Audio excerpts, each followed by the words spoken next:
everyone, welcome to another episode of Getting to the Bottom Line, where my goal is to put into perspective the things that impact your revenue, profit, and cash flow.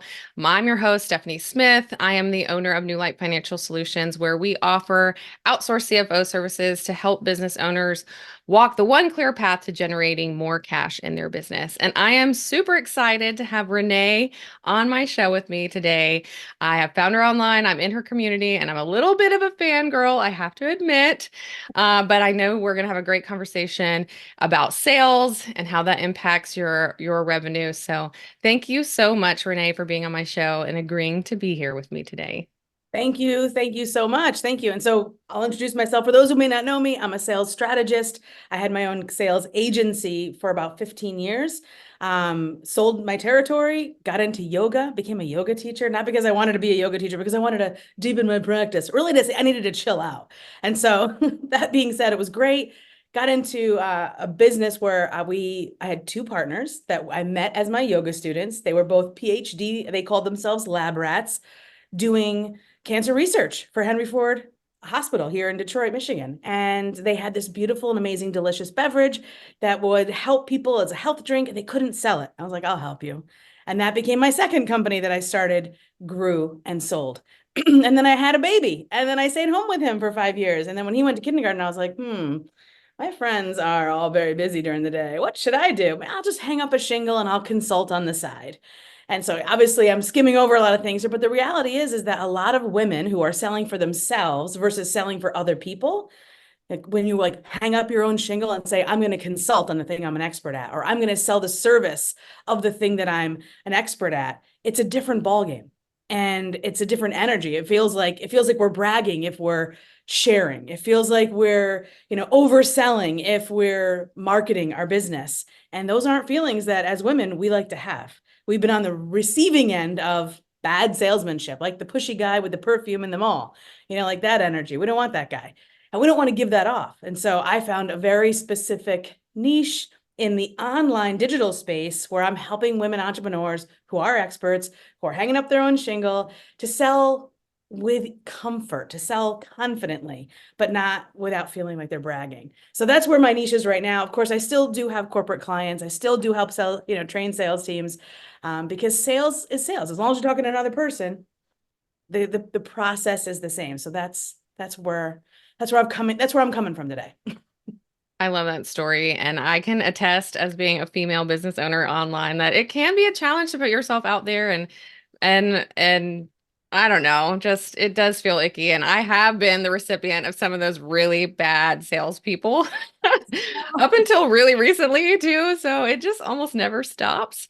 So I'm interested to hear from you of like what you do to teach people to be better at this and put themselves out there. Yes. That's a great question. So there's 1,000 ways. And I feel like there's also very structured frameworks. So there's the framework. It's kind of like, I remember, my dad is in real estate, and he would do these big builds. Like they would buy a bunch of land, and he and his partners would build out a development, right? Like a whole bunch of houses. And the framing, they'd all look the same. So the framing is the same, but then you have to customize it, right? Do you want brick? Do you want wood? Do you want interior? Do you want marble? So that's how I look at a sales process. Is the framing is the same, but then we add in our specific pieces based on what we're selling, who we're selling to, when we're selling it.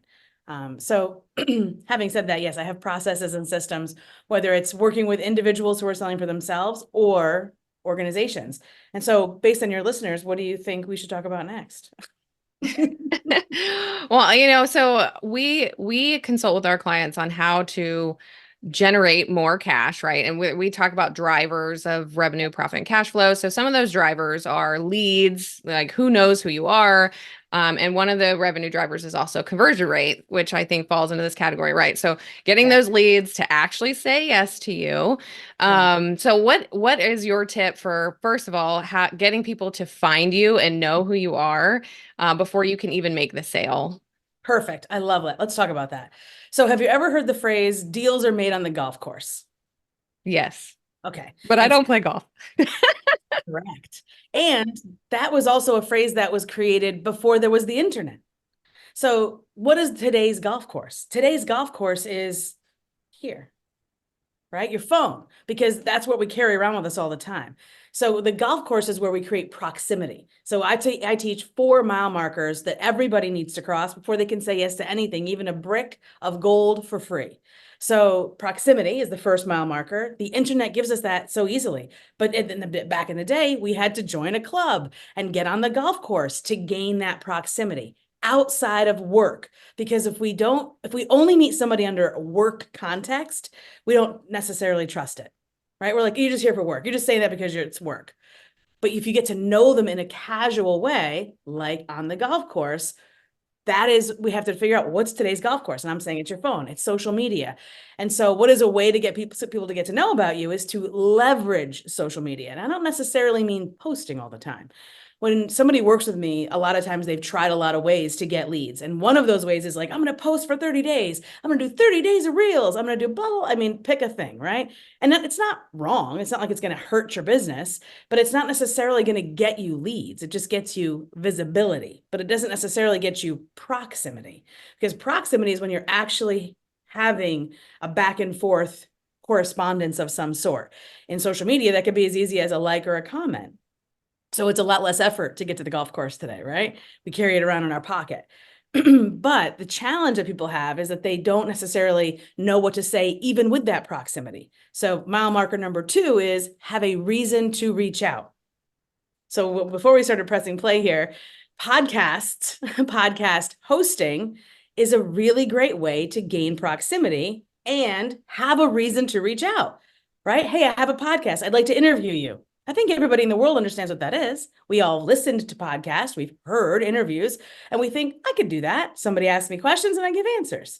So you could almost ask anyone of any caliber in any capacity who may not even know who you are to be a guest on your podcast, right?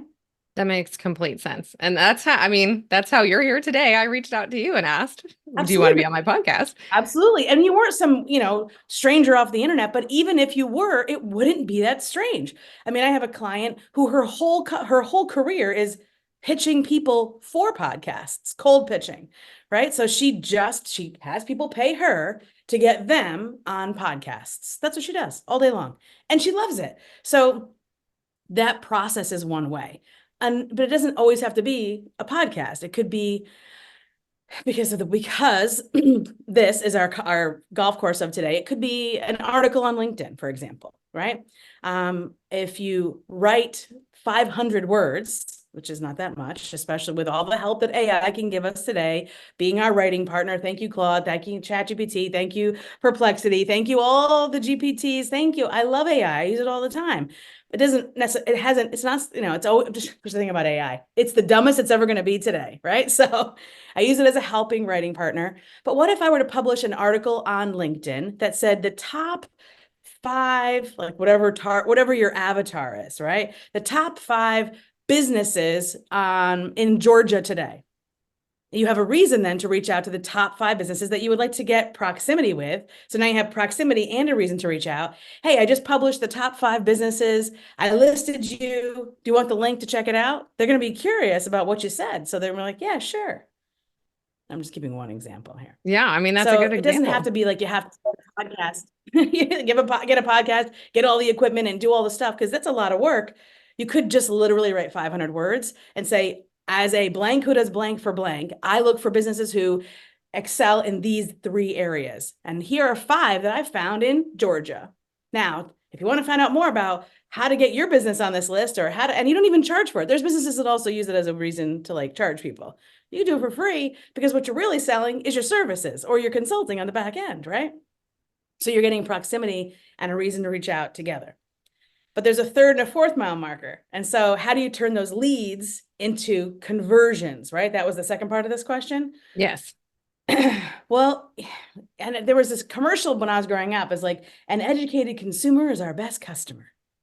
Right? Do you ever have anybody listening ever get Consumers Report? I don't even know if they make it anymore, but I remember my dad would look forward to getting his subscription of this Consumers Report magazine.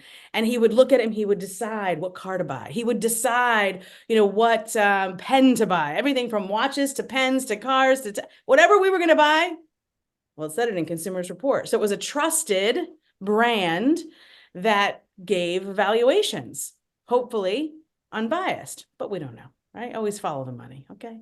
So what I can say is now is we live in the age of information. So magazines like Consumers Report, whether they're still around or not, I'm not disparaging them. I'm just saying we can look up the facts ourselves and determine ourselves what's best. But what happens with individuals and businesses is that they skip the part of education. Education is the third mile marker. We assume because someone has gained proximity to us that they know all about us. They must have read my website. I mean, I have it everywhere. I publish stuff. I have content.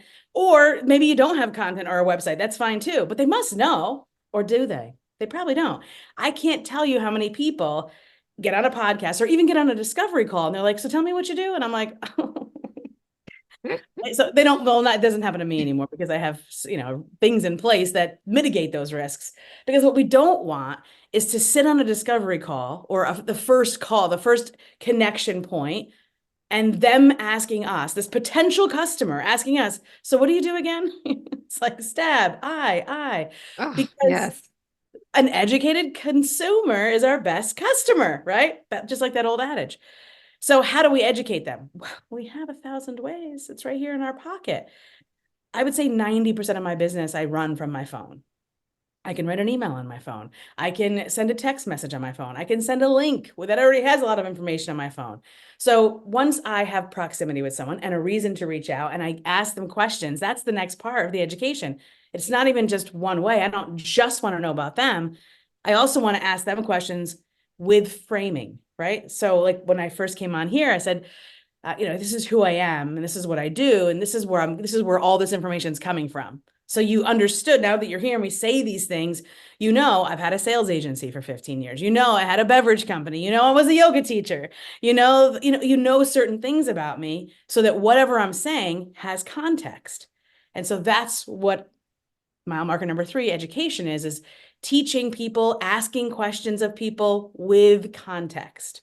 So from a financial standpoint, what's this, what do you do about this? Or from a sales perspective, what is this scenario? Tell me more about this. And then the last is indoctrination. So through the education process, we become aware by asking questions about what they think their problem is, how they describe their issues, their concerns. Typically, the way they're describing it is not how we would describe it. Right? Very true. Yes. They're like, I got my P&L, and you're like, show me. They don't I, even know what a P&L is. Like, right, or we exactly. don't understand the P&L. We got to take a few steps backwards. Okay, great. So I track my data. Okay, great. Show me, right? So Right, that right. was a recent lesson. I was like, show me. So I'm not like, show me. I'm just like, show me because what they think and how they're describing something is most likely, I would bet my bottom dollar, is different than what I would describe, the picture I have in my head. Even just think about our own family, right? Like I tell my kid to clean his room and he's like, it's clean. I'm like, let me go see. His idea of what is clean and mine are different. And that's okay. Definitely. Yes. Educate. So we educate on matching the picture, making sure the picture in both of our heads is similar enough so that we can move forward to indoctrination, which is now I understand what you mean. We're on the same page because miscommunication kills sales. Miscommunication kills relationships, let alone sales.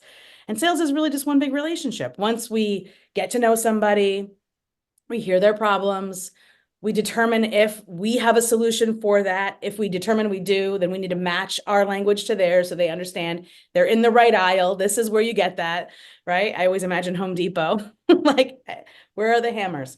And then we make a meaningful invitation that makes sense because we've listened. We've used their words so they know they're in the right place, and then we guide them through. But the sale doesn't end there. It's continual because once we solve one problem, typically we create another one. Okay, now that you know where your money's coming from, or now that you know where the impact is happening, now you got to fix the leaks. Definitely. And that's very aligned to what we do with our clients and what I like to say is business is like a machine and it's made up of a bunch of different parts. And if the machine breaks, like your washing machine, you got to figure out the one part that's broken. and then you have to fix the one part. So what I do, like I'm not the sales expert, right? So if there is a sales issue with one of my clients, I'm going to say, "Hey, you have a sales issue. We need to figure out a plan for you to fix it." But that's not my area of expertise, so it might be figuring out someone else like you, bringing you into the picture to help fix that. And it is a lot of like, okay, well, we fixed that one part. Does another part come up and it's broken and it leads to the next one? But definitely figuring out what it is and hiring the right person to fix it. 100%. Well, they're living in Detroit now for so many years, even though I grew up in New York. Henry Ford is big here, right? Like the one, like he's the one. My house is probably like 5 minutes from Ford World Headquarters. So we're very immersed. So Henry Ford was brought up on allegations that he was, and slander, because he said he was an expert in everything. And he goes to court in Chicago. I mean, 100 years ago. And he's like, I don't claim to know everything, but I have 100 buttons on my desk. And at the time, that was very high tech. 100 buttons on my desk, and every single one of those buttons goes to an expert. So if you ask me about something that I know Edison can answer, I'm just going to call Edison and he'll tell me, and then I'll tell you. And that's what we need in business, right? We need those. Where are our 100 buttons, right? Who are our people that we can just call and ask and get the information we need to pass it along to our clients who need it in that moment?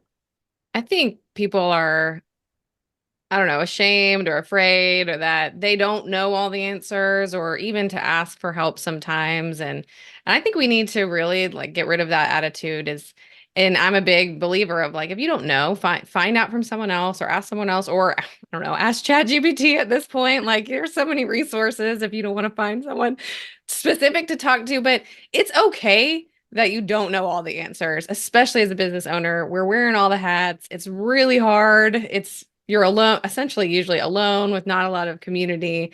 So I agree. Find a Yeah. partner or just reach out or don't be afraid to do it either. Agreed. I mean, like, so here's the fun part. You have a client who now you're working with, and you find this leak and you realize this is a leak that somebody can fix. So there's your reason to reach out. It But all comes yeah, back around. Hey, I have a client. I noticed that you do this. I'd like to talk to you more about what you do so I can see if it's a good match for me to send you this client, or for me to have you bring you in as a consultant on this project. And you might not even know the person. So as you're doing work, as you're preparing to do work, it all becomes a big circle once we understand the process: proximity, reason to reach out, education, and indoctrination. And then what happens with indoctrination is we create lifetime clients. We create lifetime customer value, because now we're not just a doer. We're not just the person you go to when you want to create a new sales script, right? Or you want to offer something new. And that's, I'm talking about myself in this case. Now I become that go-to person who is a connector, right? I can connect somebody to somebody else. So they want to stay in our life. So even if they're not officially our client, they're still part of our collective. and I love what you do in your community. I'm in your community. We were talking about this before we started recording, but I have met multiple people through Renee's community. Dee Bowden, which you heard on one of my other podcast episodes, and Jules White, my the last podcast. Like we've all met in Renee's group because Renee is such a great connector. So I admire the way that you run your business that way. And I also have to say that I feel like you're pretty unique in the fact that when I joined your community, you reached out to me personally and we had a conversation, and it wasn't about you selling to me at all. Like we had a very random conversation. Right. And it just kept me engaged and connected. So I think being that connector really helps too, because people want to do business with people and they don't want to feel like you're just selling to them. Correct. Correct. Like, oh, every time I go there, I get sold something. Correct. Because this is my golf course. You requested to join my group. That gave us proximity. That gave me a reason to reach out, because I look at my group as like my house, right? Hey, welcome. The bathroom's down the hall. There's drinks and food in the fridge. Let me know if you need anything. You know what I'm saying? Hey, here's somebody to talk to. Okay, I'll be back around. You know what I mean? Like I'm a hostess, right? So I treat it like that, even though there's 7,000 people in there. That's still how I act. And that has served me well. Do I get to talk to everybody? Of course not. Do some conversations end sooner than others? Of course. But that's okay. Like I'm doing my due diligence, because that's the process. I'm in business, so I need proximity, reasons to reach out and keep connecting, educating, and then indoctrinating to make meaningful offers. Yeah. Well, I love that. I love what you do. I have to ask, so if someone listening just wants to get started in this world and be better at what they do, what's Yeah. like one tip or takeaway that you would give them to get started or be better today? Well, it's gonna sound there's gonna be people that are gonna duck under the table when I tell them, but the reality is just talk to people. It doesn't have to be about what you do or what solutions you have. In fact, it's better if it's not about you at all. I had a client who was a dating coach, and she always said the first date should always be 40 minutes. I'm like, wow, that seems interesting. Tell me more. And of course, working with her, teaching her how to sell her services, I learned a lot. And it was very much like sales in this sense. So you don't need the first meeting, the first touch point, the first proximity point to be all night. Don't drag it out. Just like, hey, how you doing? Hey, you live in Georgia? I'm from New York. I live in Detroit now. What brought you there? You know what I'm saying? Like it could just be as easy as that.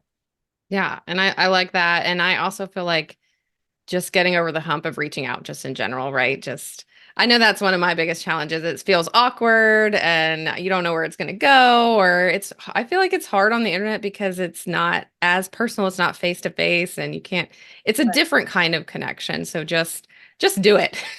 Right. Is And that's why be mean, like, be meaningful, have it be meaningful, right? And so just reaching out to strangers, weird. But if you both are on the same post somewhere, or you both are in the same group, like how many of us do Zoom calls, right? Hey, I saw you on that Zoom call, because they have their name on there. Usually take a screenshot, see if they're on LinkedIn. I mean, it's not that hard to find people, and you're not going to find everybody, but hey, I saw you on that Zoom call. How long have you been in that group? Or hey, I saw you on that in that program call. How long have you been in the program? It's just an easy question like that. And the thing is, we have to be okay with not knowing where it's going to go, and yeah. or be open to all the possibilities. That person, and this is something I believe and I teach, every person we connect with is either a client, a connector, or a collaborator. And no time connecting with people or saying hi, even if it seems like, well, that's just small talk. Yeah, but that's the golf course, right? No time is wasted, at least attempting to be nice. That's not never going to make the world a worse place. Oh, we could definitely use some nice people in the world these days too, right? Right. So, I don't have to yes. have an angle. I don't have to have a reason necessarily right away. Yes, my reason to reach out is I just want to get to know you better. And once we get to know each other better, we might both have opportunities that to explore with each other or not. I love that. And definitely having a reason because I can't tell you how many times like LinkedIn people reach out to me and it's just a sales pitch. Like connect, sales pitch, connect, sales pitch. I'm like, just don't bother. Because it's Right. not personal at all in any way, shape, or form. And it just makes me not want to talk to you. Right. Right, exactly. If you feel like if I feel or we feel as recipients of that we're just another number, then that's what's the point? Yeah. What's the point? Yeah. Well, So awesome. I am so glad that we had this conversation today. It was really good. I hope everyone got at least one takeaway from Renee and maybe go check out our program and join. I think I might join Renee. So I could be there with you. But that said, let me ask you if people wanted to learn more about what you do and what you offer and your courses and everything, how can they find you? Well, I mean, Google me. I'm everywhere, I think. But I think that the best place to start, this has been my best advice. This would be my advice to my sister if she asked.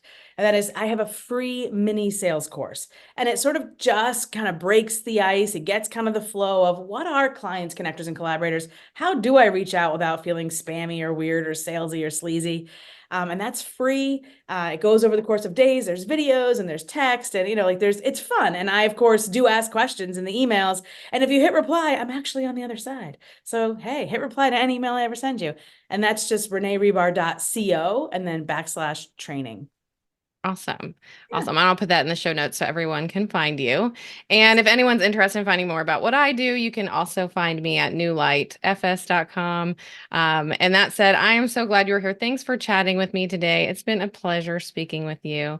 And that's it for this episode of Getting to the Bottom Line. Thank you all for listening, and I hope you join me again next time. Bye, Thank everyone. you.